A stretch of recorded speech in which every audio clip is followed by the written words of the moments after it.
Alhamdulillah, ahmaduhu wa nasta'inuhu wa nastaghfiruh wa na'udzu billahi min syururi anfusina wa min sayyiati a'malina may yahdihillahu fala mudhillalah wa may yudlil fala hadiyalah. Jemaah rahimakumullah, kita lanjutkan bahasan hadis pernikahan. Sekarang berkaitan dengan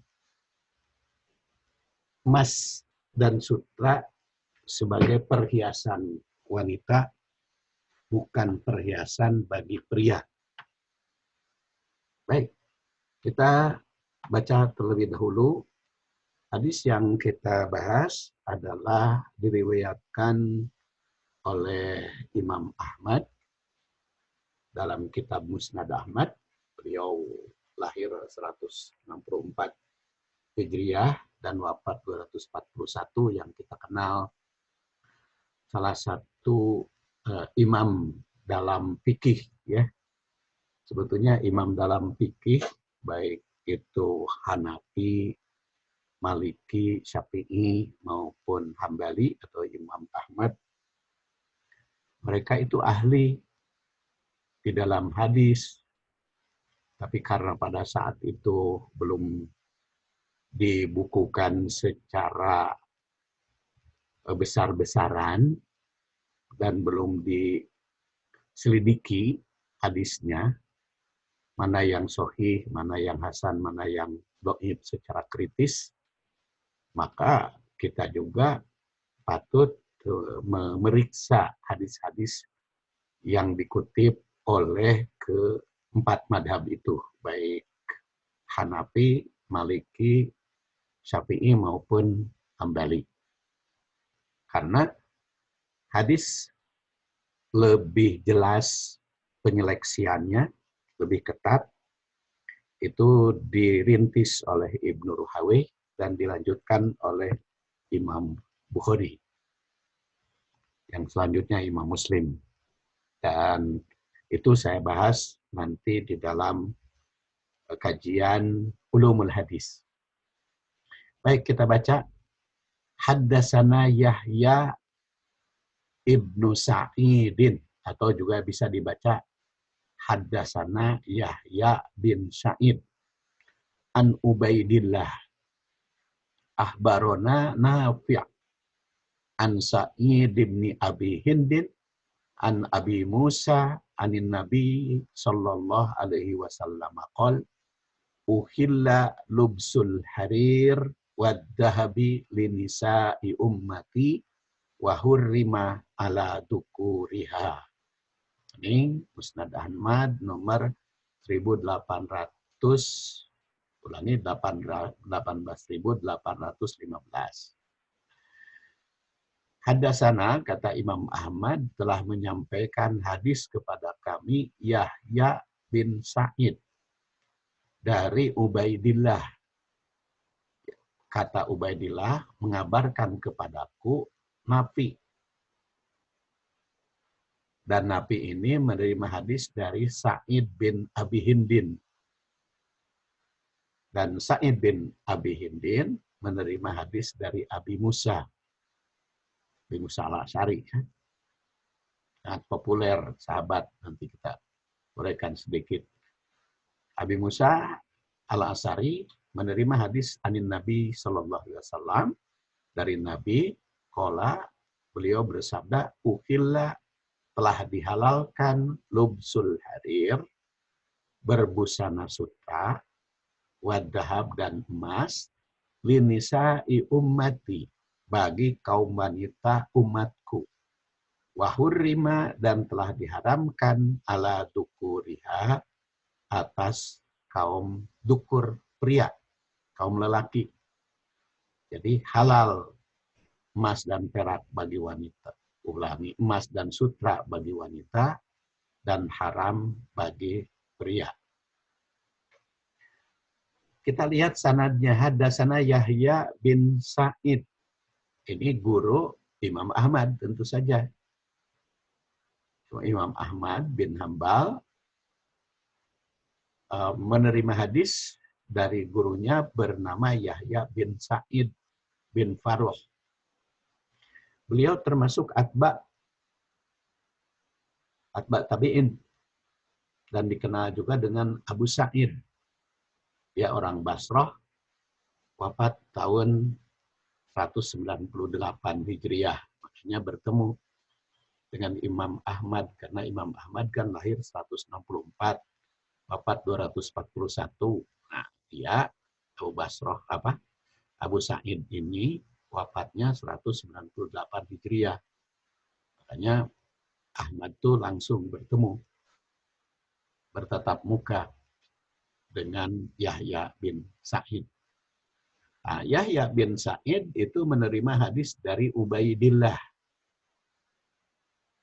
Nah, kalau Ubaidillah ini bertemunya ya dengan Yahya, tidak dengan Ahmad. Kalau Ahmad kan baru lahir 164, sedangkan Ubaidillah kan wafat 147. Tapi Ubaidillah itu bertemu dengan Yahya bin Sa'id. Dan ini Ubaidillah bin Umar bin Hafs bin Asim bin Umar bin Khattab. Jadi cicit ya. Umar bin Khattab punya anak Asim, Asim punya anak Hafs, Hafs punya anak Umar, Umar punya anak Ubaidillah. Bukan cicit lagi itu kalau dalam bahasa Sunda mah. Jangan wareng. Dan dia dikenal dengan Abu Utsman. Hidupnya di Madinah, wafat tahun 147 Hijriah. Baroni Nafi, kata Ubaidillah, dia menerima dari Nafi, karena Nafi setelah mengabarkan kepadaku. Beliau adalah Maula Ibnu Umar. Dan beliau termasuk tabi'in yang dijuluki Abu Abdillah dan hidup di Madinah, wafat tahun 117 Hijriah. Nabi ini menerima hadis dari Sa'id bin Abi Hindi. Sa'id bin Abi Hindi itu tabi'in. Dia adalah orang yang bertemu dengan sahabat yang bernama Abu Musa. Dia termasuk orang Madinah dan wafat tahun 116 Hijriah. Sa'id bin Abi Hindi ini menerima hadis dari Abi Musa. Nah, kalau Abi Musa al-Asy'ari ini orang yang terkenal, sahabat yang terkenal. Beliau bernama Abdullah bin Qais bin Sulaiman bin Habidar. Beliau keturunan Yaman yang dikenal dengan marga Al-Asy'ari. Makanya sering disebut Abi Musa al-Asy'ari.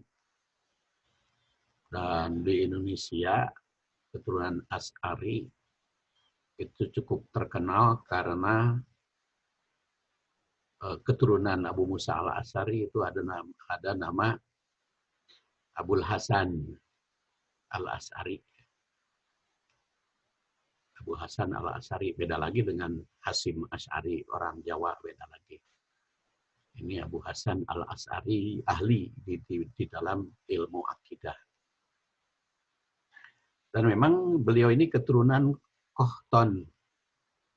Dan ibunya bernama Zabiyah, itu dari keturunan Adnan, yang masuk Islam tentu. Kan Arab itu marganya dua ya, Adnaniyah dan Qahtaniyah. Keturunan Ismail itu. Nanti kalau terlalu panjang sejarah Arab juga ada waktunya ya. Abu Musa itu sahabat yang cukup populer sejak zaman Nabi karena memegang jabatan. Dia pernah gubernur di Yaman, kemudian di Basrah, di zaman Khulafaur Rasyidin. Beliau juga menjadi utusan Ali ketika arbitasi dengan Muawiyah. Kan di dalam ilmu hadis ada bahasan itu sejarah hadis bagaimana sempat pergolakan politik antara Ali dan Muawiyah, lalu Ali itu mengutus Abu Musa al-Asy'ari, Muawiyah mengutus Amr bin As, berbicara tentang politik. Kemudian politiknya kalah oleh Amr bin As, taktik dan strategi, ya. Kemudian sejak Ali berkuasa, Abu Musa itu hidupnya di Kufah dan wafat tahun 52 Hijriah. Dan ini hadis ini ada beberapa redaksi yang bisa kita lihat, pemanya di sini saya tampilkan 3. Redaksi ini anna Rasulullah SAW qala innallaha azza wa jalla. Jadi kalau hadis ini mah kalimatnya menggunakan innallaha azza wa jalla. Sesungguhnya Allah Subhanahu wa taala yang maha perkasa, gagah perkasa. Ahala telah menghalalkan li'ina si ummati bagi wanita umatku al-harir, sutra, wadahab dan emas, waharromahu dan mengharamkannya ala dukuriha bagi kaum pria. Terus ada juga redaksinya uhillad dahab wal harir li'inasi min ummati. Nah, pakai min ya. Li'inasi min ummati. Wahurrima ala dukuriha dan haram bagi kaum pria. Terus ada lagi redaksinya yang bunyi rofa'a Rasulullah SAW. Rasul itu mengangkat harir, sutra, biyaminihi di tangan kanan. Wadahaban dan mengangkat emas bisimalihi tangan kiri. Pakola lalu beliau bersabda uhilla li'inasi ummati. Ini dihalalkan bagi kaum wanita umatku. Wahurrima dan diharamkan ala dukuriha bagi kaum pria. Ini sudah 4 hadis dengan yang dikutip oleh Imam Ahmad. Jadi karena banyak hadis ini, satu sama lain menguatkan, ya, satu sama lain menguatkan. Oleh karena itu derajatnya sahih. Kalimat anin Nabi Shallallahu Alaihi Wasallam, kalimat anin Nabi Shallallahu Alaihi Wasallam diterima dari Nabi Shallallahu Alaihi Wasallam. Ini ucapan Abu Musa al-Asy'ari yang wafat di Kufah tahun 52 Hijriah itu, yang langsung mendengar apa yang diucapkan Rasul. Abu Musa menyatakan bahwa Nabi Sallallahu Alaihi Wasallam bersabda. Jadi hadis ini termasuk kategori hadis qoli atau ucapan Nabi, ya, yang didengar dan dikutip sahabat. Apa yang dikatakannya? Uhilla, dihalalkan, lubsu, pakaian. Jadi perkataan uhilla merupakan kata kerja atau fi'il majhul. Kan fi'il itu ada majhul, ada maklum. Kalau maklum disebut pelaku atau fa'ilnya. Kalau majhul tidak disebut. Oleh karena itu bermakna telah dihalalkan.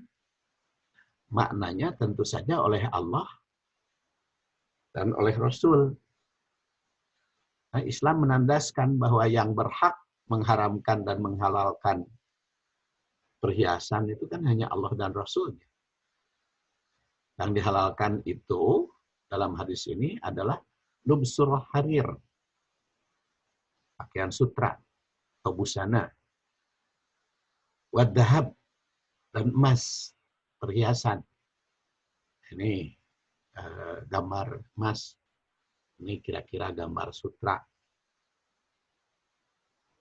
Jadi kedua perkara ini merupakan barang berharga.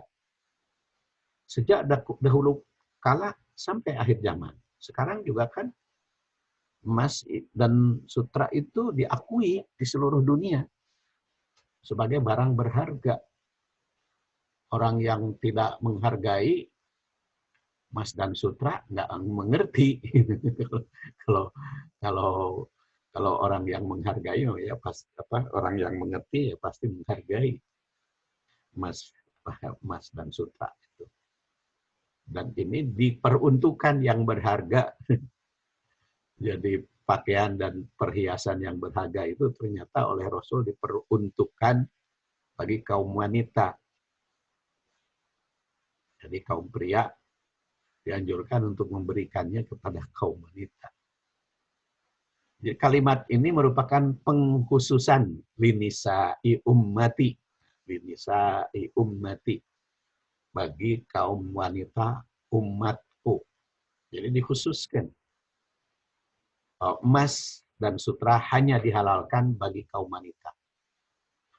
Jadi Allah Subhanahu wa Ta'ala mengkhususkan halalnya dalam hal ini berdasar jenis kelamin. Oleh karena itu emas dan sutra hanya perhiasan atau pakaian bagi wanita. Mengapa emas dan sutra dikhususkan bagi kaum wanita? Hikmah diharamkannya itu mesti diteliti oleh umat Islam. Tapi bagi kaum muslimin kan tahu atau tidak hikmahnya. Kalau sudah dilarang, ya sudah. Tinggalkan saja. Kalau disuruh dibikin, diberikan kepada istri, berikan saja pada istri. Hanya kan dulu sudah saya bahas. Rasulullah itu menganjurkan mas kawin itu dengan perhiasan. Maka Rasul juga banyak dengan emas. Para sahabat juga dengan emas. Perhiasan yang diberikan kepada istri, pada kaum wanita. Hikmah yang diharamkannya itu mesti diteliti. Namun sebagai muslim tahu atau tidak hikmahnya, kalau sudah jelas dilarang, maka akan meninggalkan. Seorang muslim itu kan tidak akan mempersoalkan apakah hukumnya memakai emas dan sutra bagi kaum laki-laki itu haram atau makruh. Kalau Rasul melarang, ya sudah tinggalkan. Apalagi di sini dikatakan wahurrima dan diharamkan. Jadi kalau Rasul mengatakan diharamkan, ya haram. Jadi kalau laki-laki punya emas, ya jangan dipakai. Sakuan saja diberikan kepada wanita. Pokoknya kalau mau bepergian supaya ada paparnian, ada bekal, berikan sekarang mah nggak perlu bawa emas ya sana kemari, cukup plastik aja ya. Bahkan tidak punya plastik juga kan di HP juga ada urusan keuangan itu. Ya, mungkin di tempat-tempat tertentu kalau keluar negeri dulu mah harus bawa uang, bawa emas. Tapi kalau sekarang kan cukup kartu aja. Jadi, tapi yang di sini makanya emas itu bukan dipakai oleh pria. Berikan kepada istri atau kalau disimpan, simpanlah. Muslim itu taat dan patuh pada Rasul dengan sukarela. Tidak akan ada tawar-menawar kalau sudah dilarang. Dalam redaksi lain, awal hadis ini tadi dikatakan innallaha azza wa jalla. Allah menunjukkan kepada Allah Rasul itu yang mengharamkan emas bagi pria dan menghalalkan bagi wanita itu adalah Allah. Sedangkan pada hadis kedua uhillad dahab, dihalalkan. Yang berarti biasa Rasul sendiri, bisa juga Allah Subhanahu wa Ta'ala menghalalkan bagi wanita. Yang dikunci dengan wahurrima ala dukuriha, diharamkan bagi kaum pria. Jadi emas dan sutra itu halal bagi wanita, haram bagi kaum pria. Dari redaksi hadis itu mengisyaratkan bahwa Allah Subhanahu wa taala dan Rasul-Nya telah tegas menyatakan haramnya emas dan sutra bagi pria dan halalnya bagi wanita. Oleh karena itu pria tidak boleh iri terhadap hukum yang diterapkan syariah. Karena kan taat nilai keimanan kita kepada al-Islam, kepada kitabullah, pada Quran, itu sampai di mana ketaatan kita kepada aturannya. Jadi tidak cukup kita menyatakan beriman kepada Allah, beriman kepada kitab, beriman kepada Rasul, tapi aturannya tidak ditaati. Justru beriman itu harus dibuktikan dengan kesetiaan terhadap syariah. Salah satu sifat risalah yang didakwahkan Rasul adalah mempersilahkan umatnya menikmati yang halal dan baik, serta melarang untuk melakukan yang haram dan buruk. Jadi kalau kita telaah ini, berarti pasti ada keburukannya emas itu dipakai pria. Kenapa pasti ada keburukannya?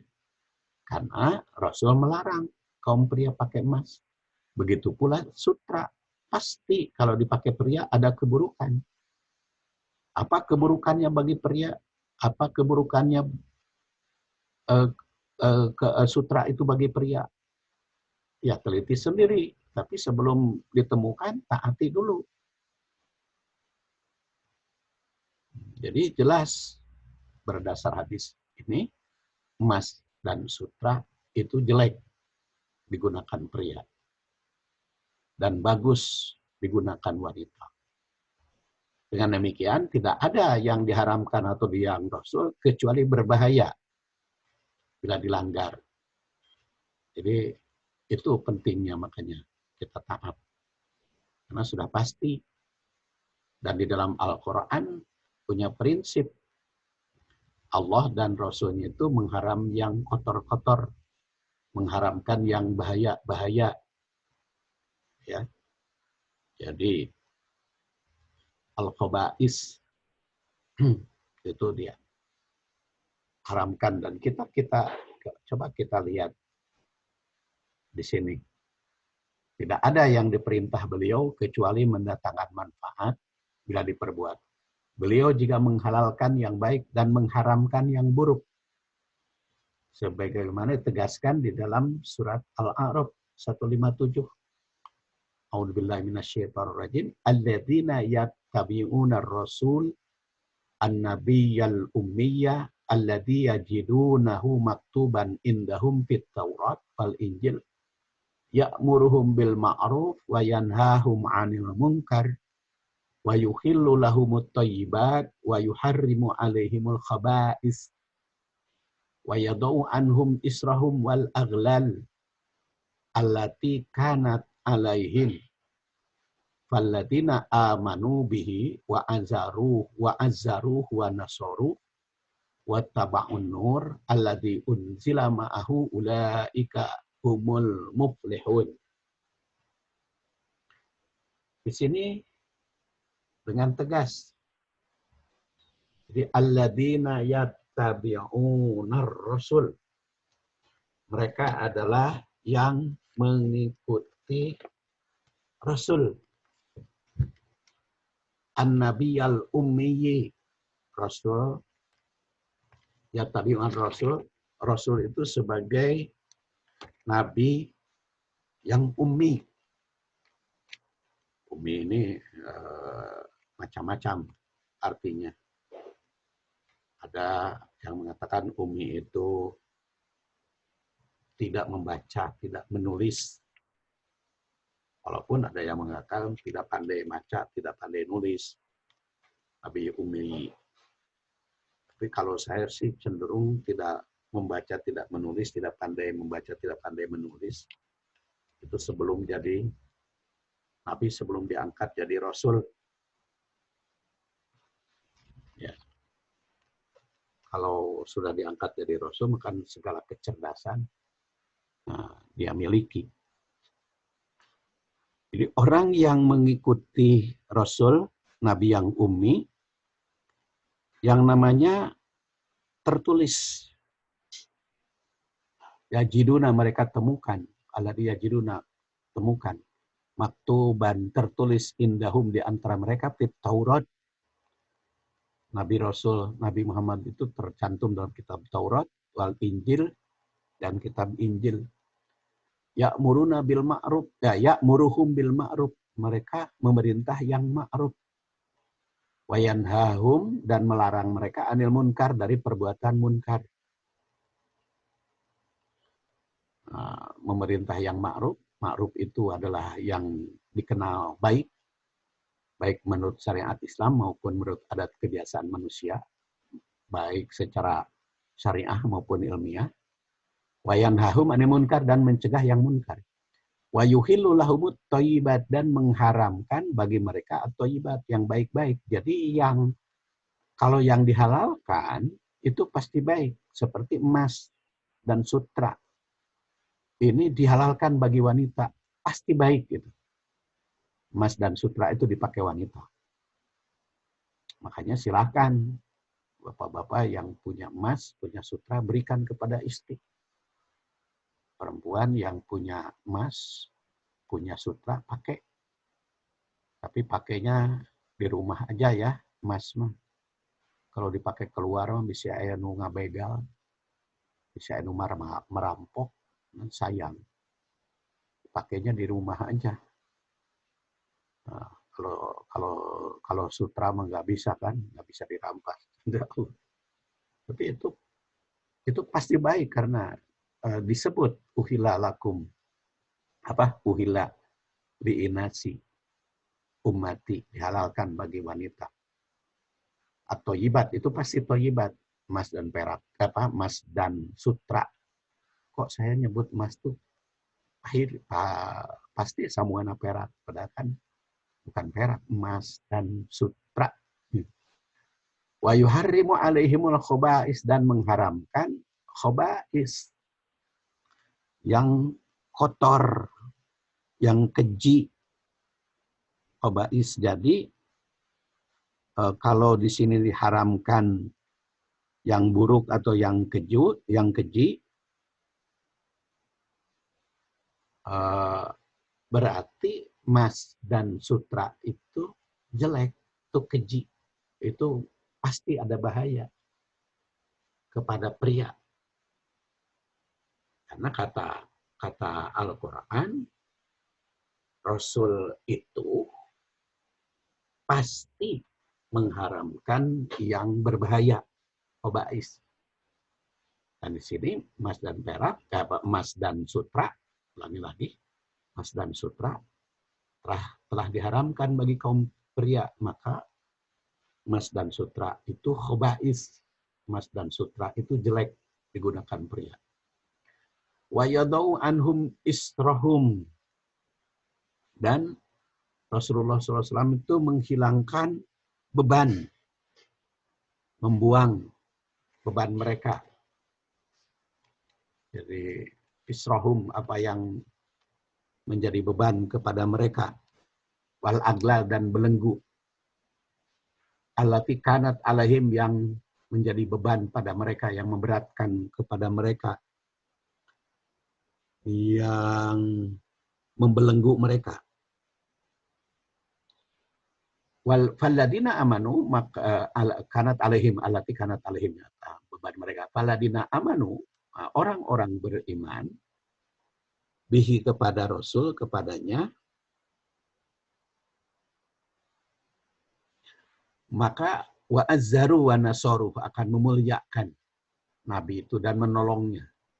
Wa taba'un nur, dan mengikuti cahaya.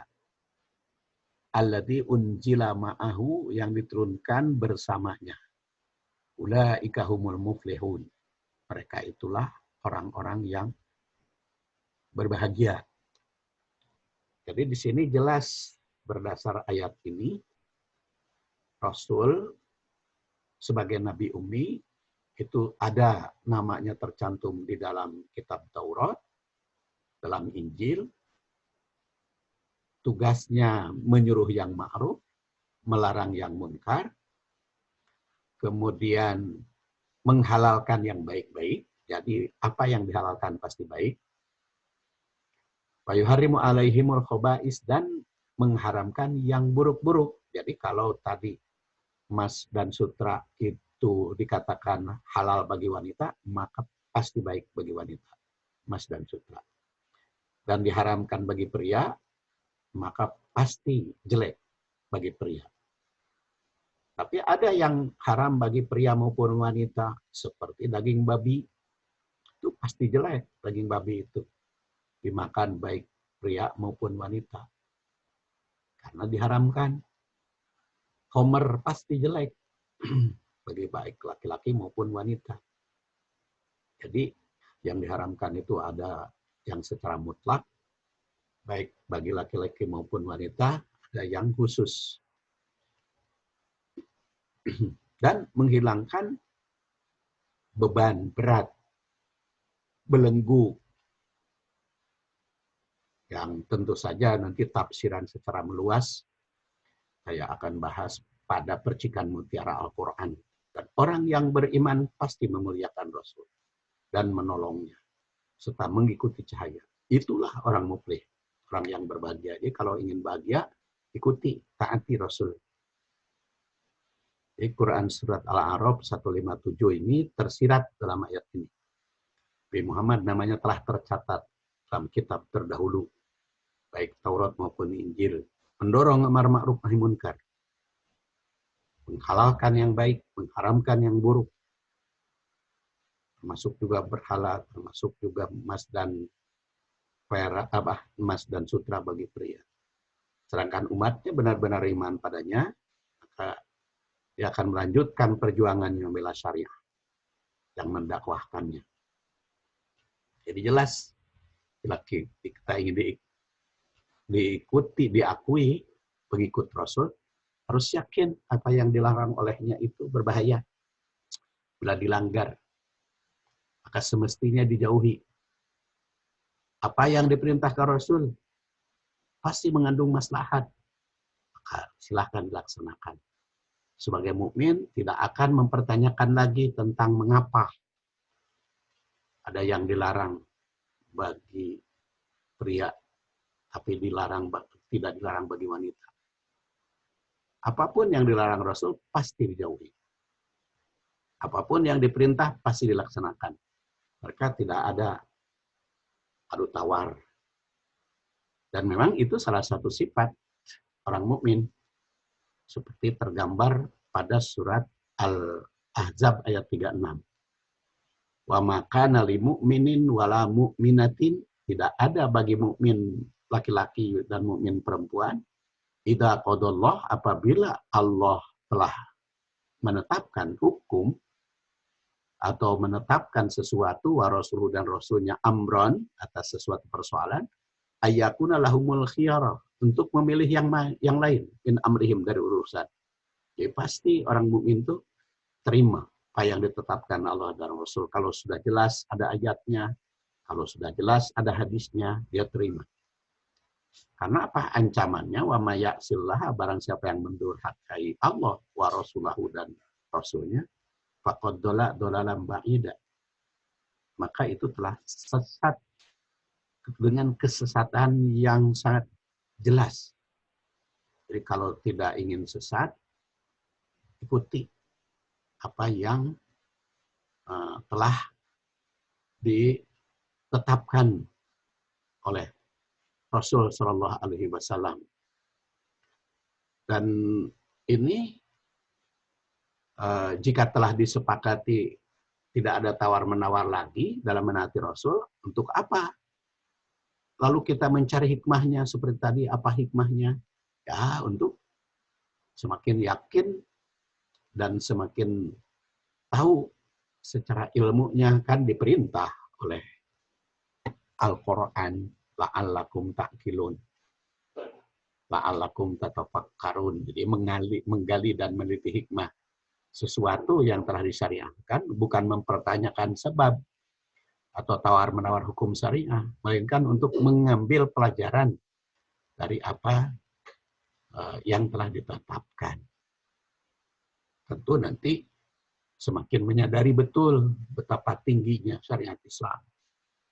Terus menambah ketentraman, sehingga nikmat memakainya, dan mendapat hukum tentang sesuatu tidak tersurat, yang tersurat dan tersirat secara jelas. Ya, sebagai mukmin itu hikmahnya. Ya, saya tutup dulu sampai di sini, insyaallah bersambung ke bagian B. Subhanakallahumma wa bihamdik asyhadu an la ilaha illa anta astaghfiruka wa atubu ilaik. Wassalamualaikum warahmatullahi wabarakatuh.